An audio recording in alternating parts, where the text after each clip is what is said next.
seriously impressed. I think the design for the Betty lines, Journey lines, super cool. I think they're spaced out really good in a way where you can tell the story. I think at this stage, I'd say that it's the mother and the daughter, and that's the father and the son. Great little mort travelling through the region.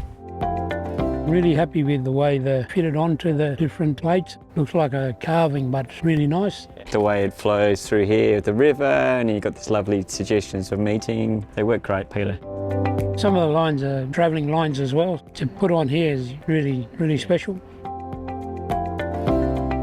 We got the colours right because the colour here is connected to the train station at the back and it blends in, but the colours in the middle jumps out when you're driving towards here, and it makes a difference.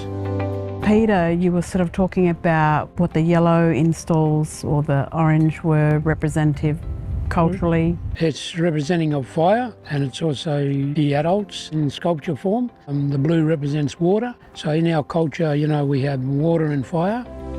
For me, I think, Peter, we do this quite well. We're giving visitors an opportunity to pause, take a moment in their busy day, look at the work, what does the work mean in this space. You feel a sense of connection.